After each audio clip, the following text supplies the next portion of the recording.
A 15-year-old was bleeding out at a local park in Durham after being shot, and it took more than 11 minutes for any first responder to come to his aid.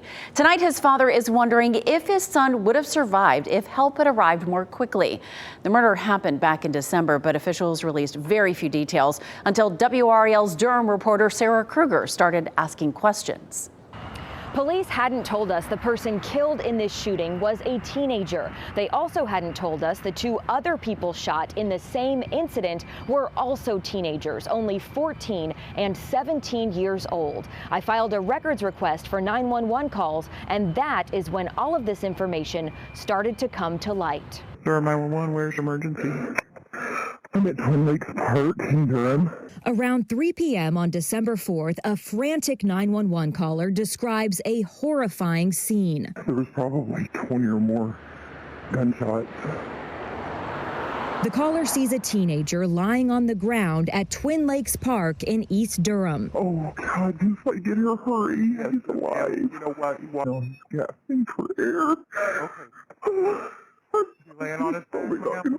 While police have a target response time for serious calls of 5 minutes 48 seconds and EMS of 9 minutes or less 90% of the time, both agencies missed those marks.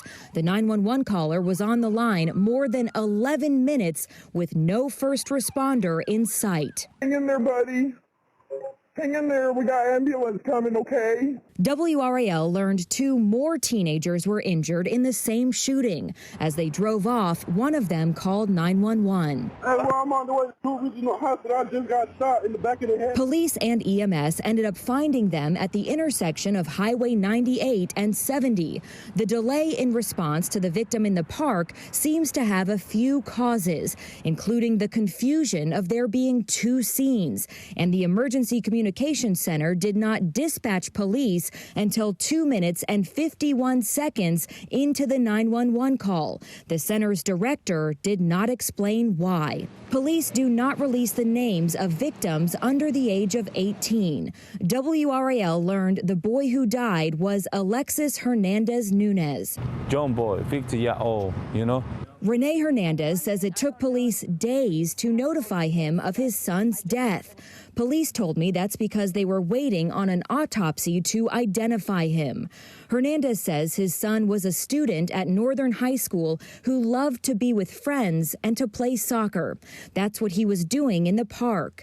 He worries the case is already being forgotten. I told me nothing, no answer. I called the investigator, no answer. Amid his many frustrations, most of all, he wants police to find his son's killer. I got these numbers from Durham police. In 2022, 24 juveniles were shot, 4 of them fatally. So far this year, we are significantly outpacing that, with 7 juveniles shot, 1 of them killed. The youngest victim, only 12 years old.